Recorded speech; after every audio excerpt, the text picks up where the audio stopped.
10h20. LFM, l'invité de Julie Marty. En 2024, les thérapies de conversion pour les personnes homosexuelles existent encore. Et il faut les interdire dans le canton de Vaud. Julien Egenberger, bonjour. Bonjour. Vous êtes membre du Grand Conseil, vous êtes socialiste et vous avez déposé une motion justement qui vise à les interdire, ces thérapies de conversion.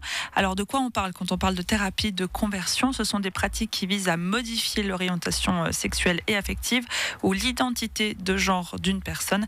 Des pratiques qui sont souvent portées par les milieux religieux. Déjà, tout d'abord, pourquoi avoir déposé une motion voulant les interdire? Est-ce que ça existe vraiment dans le canton de Vaud? Oui, tout à fait. On a de nombreux exemples, malheureusement, qui existent sur notre territoire cantonal. Et c'est donc pour ça qu'on a déposé ce projet de motion qui a été accepté presque à l'unanimité du Parlement. Et on débat ces jours de la concrétisation de cette motion, c'est-à-dire de l'ajout d'un nouvel article dans la loi cantonale sur la santé publique. Donc vous avez été alerté de cas? Oui, tout à fait. Tout à fait. Il y a de nombreux cas qui sont signalés, par exemple, par les associations ou par le centre La Vie, donc qui aide les victimes. Et puis, c'est évidemment des pratiques qu'on n'aimerait pas voir ici, parce qu'elles provoquent des souffrances, et puis elles atteignent la dignité des personnes.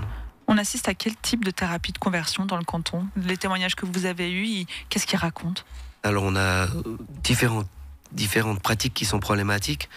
Ça va d'exorcisme, ça va de groupes de parole qui visent à essayer de convaincre les gens de concilier leur désir ou leur ressenti avec des croyances religieuses, par exemple, ou ça peut être aussi d'encourager les gens à participer à des séminaires ou même des séminaires sur plusieurs jours pour évidemment être convaincus et convertis.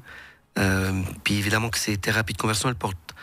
Déjà, le mot thérapie est discutable, hein, parce qu'il n'y a rien à soigner, mais souvent, comme ce mot maintenant est pas très bien toléré, eh ben, on va utiliser des choses, plutôt des euphémismes, par exemple des séminaires pour concilier ses désirs et ses croyances. Julien Egenberger, c'est une pratique qui est souvent cachée. Est-ce que inscrire son interdiction dans la loi, ça va vraiment permettre de régler le problème?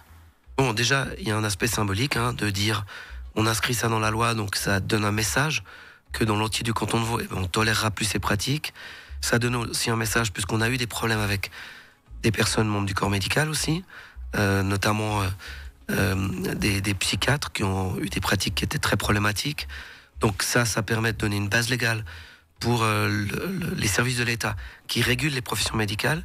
Et puis, eh ben, comme la loi sur la santé publique, elle réprime la fumée dans certains lieux, elle va réprimer aussi ces éléments-là. Alors il y a l'aspect de symbole, et puis ça permettra aussi de poursuivre quand il y a des cas qui sont problématiques. C'est le principe d'ailleurs d'une loi. Est-ce que, comme le craignent certains de vos collègues, parce que le sujet des thérapies de conversion, il est empoigné depuis quelques semaines par le Grand Conseil vaudois, est-ce que, comme le craignent certains de vos collègues, cette loi, elle risque d'entraver le travail d'écoute, de prière et de soutien des pasteurs?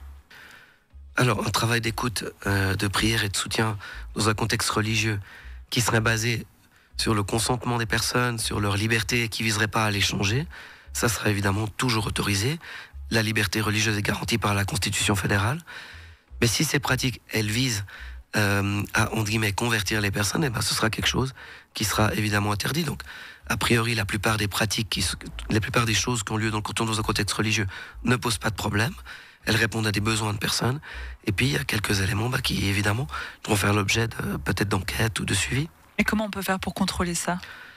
Ça va probablement en partie fonctionner sur dénonciation. Mais après, ce sera au procureur général, à l'office du médecin cantonal, de réguler et de voir comment ils vont mettre en application cette loi. Julien Egenberger, l'année dernière, le canton de Neuchâtel était le premier canton à interdire légalement cette thérapie de conversion. Le Grand Conseil valaisan a aussi légiféré en mai. À Genève également, on en parle. Comment expliquer que ce sujet soit empoigné maintenant par les cantons? Oui, il y a aussi des discussions dans de nombreux cantons alémaniques. Oui. Voilà. La Confédération a décidé que c'était pas à elle de légiférer. Elle a dit que les cantons étaient compétents pour les affaires religieuses et la santé publique. Et donc, suite à ce message, les parlements cantonaux s'empoignent de la question. Et puis, il faut aussi dire que c'est une question qui est maintenant plus publicisée, aussi parce qu'on a l'impression qu'il y a plus régulièrement maintenant des pratiques problématiques. Et donc, c'est probablement maintenant le moment de donner un signal. Plus de pratiques problématiques et plus de pratiques, en fait, de façon générale.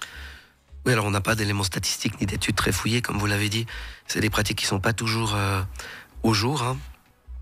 Mais on a l'impression en tout cas que ça se répand. Ouais. Je l'ai dit, oui, malheureusement, moi je l'ai dit, Julien Eggenberger, ces pratiques-là, elles sont souvent présentes dans les milieux religieux, dans certaines églises notamment, mais pas uniquement. C'est aussi au sein des familles, au sein de l'entourage ou au sein d'autres structures. Qu'est-ce qui peut être fait globalement pour améliorer la situation ? Bon, évidemment, globalement, tout ce qu'on fait sur une approche inclusive et tolérante de la vie en société et de l'identité et de l'orientation affective et sexuelle de chacun et de chacune, c'est des éléments qui vont aussi tendre à peut-être que ces pratiques soient moins présentes, que ce soit dans le cadre familial, religieux ou médical. Ça, c'est évidemment un élément qui est très important et puis sur lequel on doit aussi travailler, on doit aussi informer, on doit aussi expliquer que c'est le rôle ni de l'État, ni de courants philosophiques ou religieux de finalement se mêler de ce que chacun ou chacune est ou de qui chacun et chacune aime. Julien Eggenberger, vous êtes membre du Grand Conseil, vous êtes socialiste. Le sujet donc de ces thérapies de conversion est actuellement débattu au sein du Grand Conseil vaudois.